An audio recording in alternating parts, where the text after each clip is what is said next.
Miss Ankita, আপোনাৰ এতিয়া ফৰ্মেলিটিজবিলাক পূৰ হৈ গ'ল। আপুনি এতিয়া ঘৰলৈ যাব পাৰে। ছাৰ, আপোনাক আৰু মই কিমানবাৰ ক'ম মই সেইখন ঘৰলৈ নাযাওঁ বুলি। বুজি নাপায় নেকি আপোনালোকে এবাৰ ক'লে? চোৱা ভণ্টি, মই তোমাক এতিয়া নিজৰ ভণ্টিৰ দৰে বুজাইছোঁ। সেইখন তোমাৰ ঘৰ নহয় যদি কোনখন তোমাৰ ঘৰ? আৰু তেওঁলোকে তোমাৰ কাৰণে ইমান চিন্তা কৰি আছে। মোৰো তোমাৰ দৰে একেই ভণ্টি এজনী আছে। মই কেতিয়াবা গালি দিলে তাইও খঙতে এইদৰে ঘৰৰ পৰা ওলাই যায়। আপোনাৰ ভণ্টিৰ দৰে মই একেই নহয়। মোৰ কথাটো সম্পূৰ্ণ বেলেগ। মোৰ কথা ঘৰখনত কোনোৱে নুশুনে। আৰু এটা কথা, সেইখন ঘৰত মোক তুলিহে লৈছে। এতিয়া আপুনি মোক য'ৰ পৰা আনিছে সেইখন মোৰ নিজৰ পকেট ঘৰ। মই মোৰ নিজৰ পকেট ঘৰখনত থাকিব বিচাৰোঁ। আপোনালোকে কিয় কথাটো বুজি নাপায়? তুমি চাগে খঙতে সেই মা দেউতাৰ ওপৰত খং উঠি আছে, সেইটো কাৰণে তেনেকৈ কৈছা। তোমাকতো সেইখন ঘৰৰ মানুহে দেখোন ইমান মৰম কৰা দেখিছোঁ, তোমাৰ কাৰণে ইমান চিন্তা কৰি আছে। নিজৰ মানুহ নহ'লে কোনোবাই কিবা আনৰ কাৰণে আজিৰ দিনত ইমান চিন্তা কৰে জানো? ছাৰ চাওক, মই ভালকৈ কৈছোঁ, মোৰ সেইখন ঘৰত ঘূৰি যাবলৈ অলপো মন নাই। মই নিজৰ ঘৰখনত মা দেউতাৰ লগত থাকিম, মই তেওঁলোকৰ লগত নাথাকোঁ। ঠিক আছে বাৰু, মই তোমাৰ কথা মানি লৈছোঁ। কিন্তু তুমি কিয় সেইখন ঘৰত থাকিব নিবিচাৰা কোৱাচোন তুমি? কাৰণ সেইখন ঘৰত মই বহুত দিন থাকিলোঁ আৰু সৰুৰ পৰা তাতে মই ডাঙৰ দীঘল হ'লোঁ। নিজৰ মা দেউতাৰ লগত থাকিবই নাপালোঁ। আৰু সেইখন ঘৰৰ মানুহে মোক কিনি লোৱা নিচিনাহে হ'ল। মোক সেইখন ঘৰত কোনেও মৰম নকৰে। সেইটো কাৰণে মই নাথাকোঁ তাত।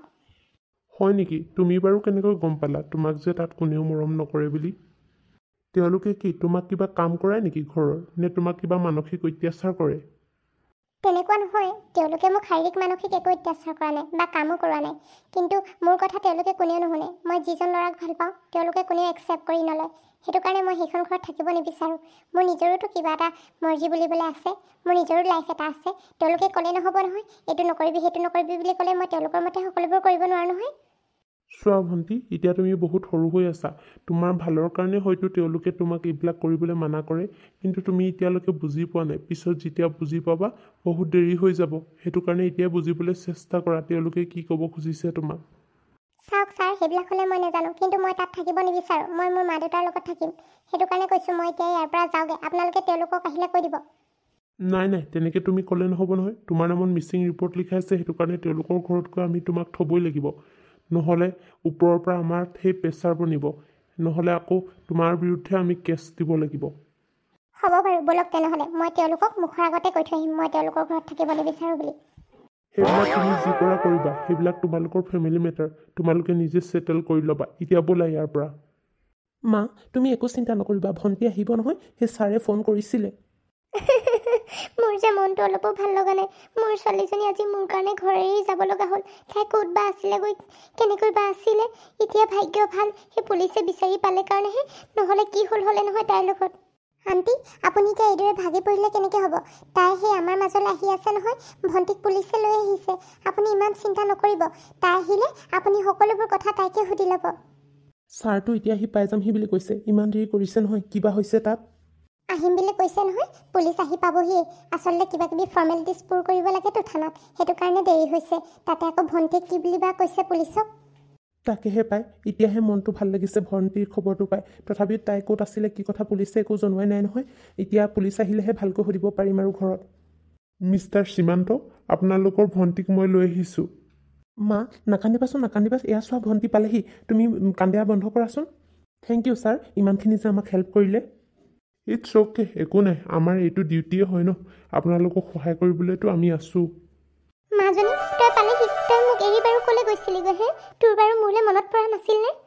তোমালোকে আৰু দেই ভাল এক্টিং কৰিব জানা। প্ৰথমতে নিজে সকলোবোৰ কৰি লোৱা, তাৰপিছত এক্টিং কৰি দেখুওৱা। ভণ্টি, এইবিলাক তই কি কৈছ? আৰু তই মাৰ লগত কেনেকৈ বিহেভ কৰিছ? যাৰ লগত যেনেকুৱা বিহেভ কৰিব লাগে মই তেনেকুৱাই ব্যৱহাৰ কৰিছোঁ। যোন যেনেকুৱা কৰ্ম কৰে সি সেনেকুৱাই ফল পায়। মাজনী, তই ইমান ডাঙৰ হৈ গ'লি নে? মাৰৰ মুখে মুখে কথা ক'ব পৰা হ'লি। আপুনি যে আৰু কিমান এক্টিং নকৰে। আপুনিতো মোৰ নিজৰ মা নহয় নহয়। আপুনি যে মোৰ ওপৰত ইমান একদম নিজৰ অধিকাৰ জন্মাই থাকে। আপুনি কিবা কি মোৰ নিজৰ তেজৰ মা নেকি? মোৰ তেজৰ মা মোৰ গাঁও ঘৰত থাকে। ভণ্টি, ইয়াত তই কি কৈছ ভাবি চাইছনে? তই সেইজনী মাক কেনেকৈ কৈছ, যিজনী মায়ে তোক ইমান মৰম কৰে? কৈছোঁ, যিবিলাক মোৰ নিজৰ তেজৰ অংশ নহয় তেওঁলোকক মই তেনেকৈয়ে ক'ম। আৰু কেনেকৈ ক'ব লাগে? মাজনী, তই আজি ইমান ডাঙৰ হৈ গ'লি নে? মোক তই তেনেকৈ ক'ব পৰা হ'লি। তোক যদিও মই নিজে জন্ম দিয়া নাই, তোক সদায় নিজৰ ছোৱালীৰ দৰে মৰম কৰি আহিছোঁ। কোনোদিন তোক দুখত পৰিবলৈ দিয়া নাই। তই বাহিৰত পঢ়িবলৈ যাম ক'লি, তোক বাহিৰত পঢ়িবলৈ পঠিয়ালোঁ। যিটো লাগে বুলি ক তাকে আনি দিওঁ, লাগিলে নিজেই নলওঁ। হয় দিয়া, সেইবিলাক তোমালোকে একদম নিজৰ স্বাৰ্থৰ কাৰণেহে কৰিছা, আৰুনো কিহৰ কাৰণে কৰিবা? নহ'লে আৰু মোৰ নিচিনা বেলেগৰ তেজৰ ছোৱালী এজনীক তুলি তালি আৰু ইমানখিনি নকৰা নহয়। হয় দে ভণ্টি, তই বহুত ডাঙৰ হৈ গ'লি। হয়, আমি স্বাৰ্থৰ কাৰণে কৰিছিলোঁ দেই। আমি তোক ভালো নাপাওঁ, মৰমো নকৰোঁ, আমি তোক নিজৰ বুলিয়ে নাভাবোঁ। মই জানিছিলোঁৱেই এইটোৱে হ'ব আচল কথা বুলি। এতিয়া সঁচা কথাবোৰ ওলাই গ'ল নহয়। মই যেতিয়া নেকি সকলোবোৰ কথা গম পাই গ'লোঁ যে, এতিয়া আৰু মোৰ পৰা ক'ত লুকুৱাই ৰাখিব পাৰিবিনো সঁচা কথাবোৰ। ভণ্টি, তুমি কিন্তু এয়া বহুত ভুল কৰিছা। তুমি তোমাৰ মা আৰু দাদাৰ বিষয়ে তেনেকৈ ভাবা, যিজনী মায়ে তোমাক ইমান মৰম কৰে, দাদাই তোমাক ইমান ভাল পায়, আৰু তুমি সেইসকলৰ বিষয়ে আজি ইমান বেয়াকৈ ভাবিব পাৰিছা, ক'বও পাৰিছা। চোৱা, মই তোমাৰ লগত কথা পতা নাই। তুমি এতিয়ালৈকে আমাৰ ঘৰৰ কোনো নহয়, ময়ো বাৰু এইখন ঘৰৰ মানুহ নহয়। তোমাৰ বাৰু এতিয়া অধিকাৰ হ'ব এইখন ঘৰত, তুমি সম্পূৰ্ণকৈ ক'ব পাৰিবা কথা, কিন্তু তথাপিও এতিয়ালৈকে হোৱা নাই যে, সেইটো কাৰণে কৈছোঁ, মোৰ মেটাৰত তুমি সোমাবলৈ চেষ্টা নকৰিবা। তুমি নিজৰবোৰ চম্ভালাচোন প্ৰথমে। হয় দিয়া, তুমি ঠিকেই কৈছা। এতিয়ালৈকে মই এইখন ঘৰৰ কোনো হোৱা নাই, কিন্তু হ'ম নহয়, বোৱাৰী হ'ম এইখন ঘৰৰ মই। সেইটো কাৰণে কৈছোঁ, আৰু তোমাক মই নিজৰ ভণ্টিৰ দৰে ভাবোঁ। তোমাৰ ভাল হোৱাটোৱে আমি সকলোৱে বিচাৰোঁ, কিন্তু তুমি বুজি পোৱা নাই কথাবোৰ। যেতিয়া বুজি পাবাগৈ নহয়, বহুত সময় শেষ হৈ যাব তেতিয়ালৈকে। হ'ব, তুমি বহুত ইন'চেণ্ট হৈ দেখুৱাব নালাগে। আজি যি হৈছে তোমাৰ কাৰণে হৈছে। তুমি সেই প্ৰণয়ৰ লগত সেইবিলাক কৰিলা, সেইটো কাৰণে প্ৰণয়ক মা আৰু দাদাই বেয়া পায়। কিন্তু প্ৰণয় বহুত ভাল ল'ৰা, মই জানো। তোমাৰ কাৰণে সকলোবোৰ হ'ল। তুমি যদি আমাৰ লাইফত নহা হ'লে এইবিলাক নহ'লেহেঁতেন। ভণ্টি, তই এইবিলাক কাৰ কথা শুনি বৌৰ লগত তেনেকৈ ব্যৱহাৰ কৰিছ হা? তই প্ৰণয়ৰ কথা শুনিছ, সেই ধুৰন্ধৰটোৰ কথা। সি কি কৰিছে নাই কৰা, তই এবাৰ যদি ভালকৈ মোৰ মুখৰ পৰা শুন নহয়, তই তাক ঘৃণা কৰিবি। আৰু তই সেই কালি পৰহি অহা ল'ৰাটোক বিশ্বাস কৰিছ, নিজৰ ককায়েকক তই বিশ্বাস কৰা নাই। মই বাৰু তোৰ কোনোবা দিন বেয়াটো হোৱাটো বিচাৰিছোঁ নেকি?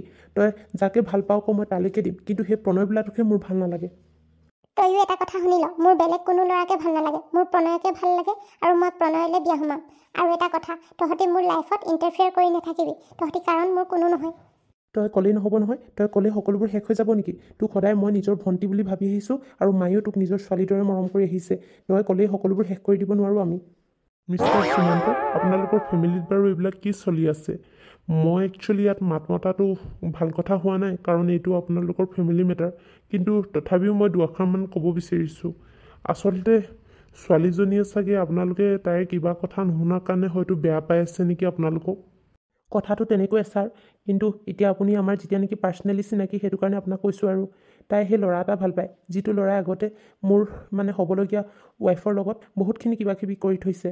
সেইটো কাৰণে সেই ল'ৰাটোৰ লগত তাইক আমি বিয়া দিব বিচৰা নাই, আৰু তাইক সেই তাৰ পৰা আঁতৰি থাকিব দিছোঁ। কিন্তু তাই আমাৰ কথা শুনিবলৈ বিচৰাই নাই, একদমেই কোনো পধ্যে মানে শুনিব নিবিচাৰে।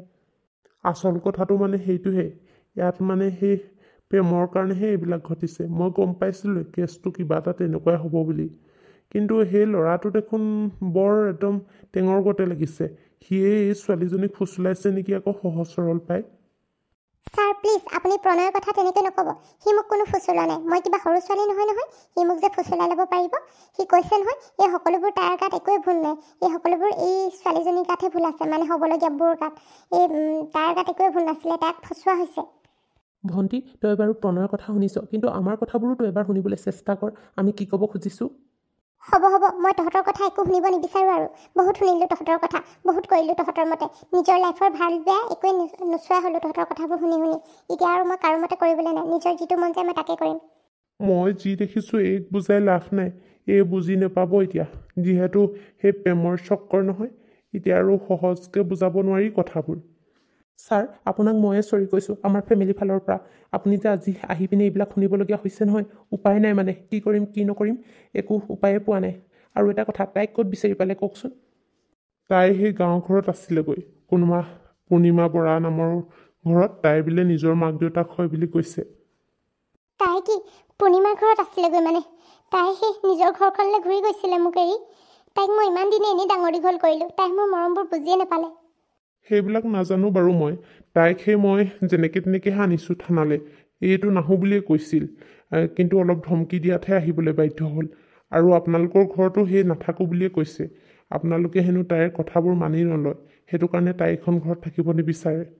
মাজনী, ছাৰে বাৰু কি কৈছে এইবিলাক? তোৰ বাৰু মোক এৰি যাবলৈ অলপো বেয়া নালাগিল নে? তই তোক ফোন এটাও কৰিব পাৰ কমচে কম মোলৈ।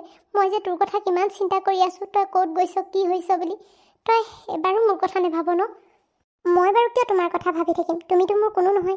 মোৰ নিজৰ মা দেউতা আছে, তেওঁলোকে ভাবিব মোৰ কথা, আৰু মই ভাবিম তেওঁলোকৰ কথা। তোমালোকৰ কথা ভাবি থাকিবলৈ মোৰ একো নাই আৰু, কাৰণ তোমালোকে মোৰ কথা একোৱেই নুশুনা। হ'ব বাৰু মিষ্টাৰ সীমান্ত, মই এতিয়া গৈ থাকোঁ দিয়ক, মানে বেছি দেৰি কৰি নাথাকোঁ।